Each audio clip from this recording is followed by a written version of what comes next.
Goals from Salah and Mane were enough to see Liverpool through to the quarter-finals of the Champions League. Easy game in the end, beating Leipzig 4-0 over the two legs on aggregate, as we welcome in the very professional Craig Burley, Stevie Nicol and Shaka Hislop. Stevie, you'd like to play Leipzig every week, wouldn't you? Hold on a second. Easy game. Listen. If you're a neutral, you might think this was comfortable, but I certainly wasn't comfortable.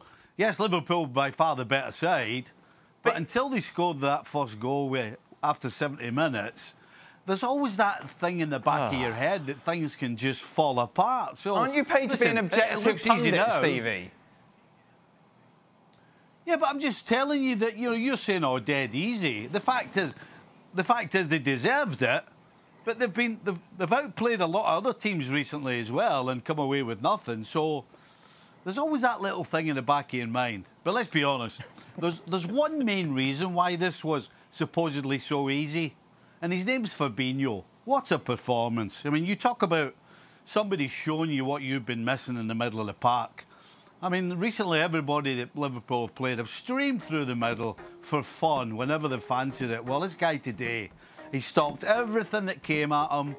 He stood off when he had to. He passed it forward when he had to. He stepped off. I mean, you talk about the perfect performance from a defensive central midfielder. And he was the big reason. Obviously, the goals are very helpful, but I'm sorry, Fabinho was absolutely Fabinho today. Craig, this win far from easy for Liverpool.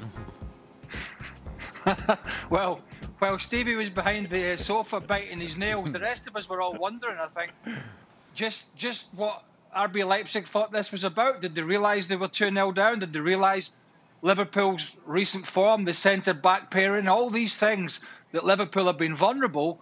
And really, it was, in essence, mainly a pretty comfortable night. Now, could they have made it easier for themselves, Dan, with the chances, particularly in the first half?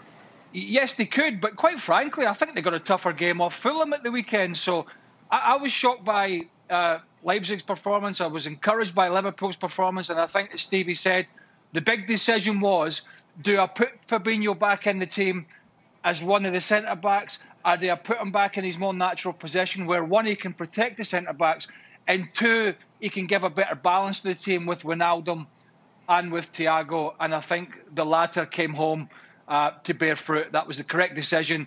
And quite frankly, yeah, it was a pretty comfortable evening, all things considered. Shaka, we've seen a lot of Leipzig in the Bundesliga, obviously. Second, really pushing Bayern Munich. They were a shadow of themselves once again as they were in the first leg. Absolutely, and I think Craig got it absolutely right. You look at Leipzig and you know how good they are, or how good they show themselves to be in the Bundesliga. And from the opening whistle, it never had any urgency about their play. It was almost as though they were thinking, well, Liverpool are in a poor run of form. They're going to gift us chances. We don't have to go looking for anything. And that, for me, was the biggest surprise, that they never really seemed that bothered. They never really seemed like they wanted to put Liverpool under pressure. Hit the crossbar 0-0, maybe that's what they were playing for. But other than that, as Stevie said, the better of the two teams won and won comfortably. What happens next with Liverpool, Stevie? Through to the quarter-finals of the Champions League. That, obviously, their opportunity to get back in the Champions League, if you like, if they win it, as opposed to top four, which looks very unlikely. In fact, I think you wrote them off on Sunday. So how do you prepare for the Premier League matches compared to the Champions League games? I think he has to rest players if and when he can. Listen, Liverpool's not getting in the top four. And I'm not just, I didn't say that after that. I said that the week before. So I think he does, as we said previously, put all his eggs in one basket. Because, as you said, tonight was comfortable. I was only uncomfortable because previously I've seen what's happened before, how it's collapsed. But if you can rest some players like he did against Fulham and then turn in a performance like this in Europe, then this could be a completely different ball game. But I think the key is what he does in the Premier League. If he starts playing everybody every single game and kind of tires them out again or runs a leg off them, then that'll diminish what sort of hope they'll have in the Champions League. I would still say, though, the majority of teams having looked at what Liverpool have been doing recently, will not be overly worried if indeed that's who they get. Well, Liverpool, Dan, are not going to win the Champions League with that centre-half pairing. It's just not going to happen. I mean, that was two of their best performances against RB Leipzig, but that you're not going to get that leeway if you play City, if you play PSG, if you play Bayern Munich and one or two others.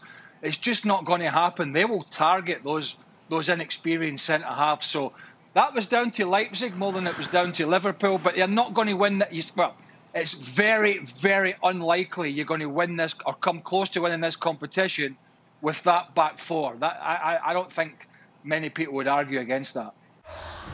Thanks so much for watching ESPN on YouTube. And for more sports highlights and analysis, be sure to download the ESPN app. And for premium content and live streaming, subscribe to ESPN Plus.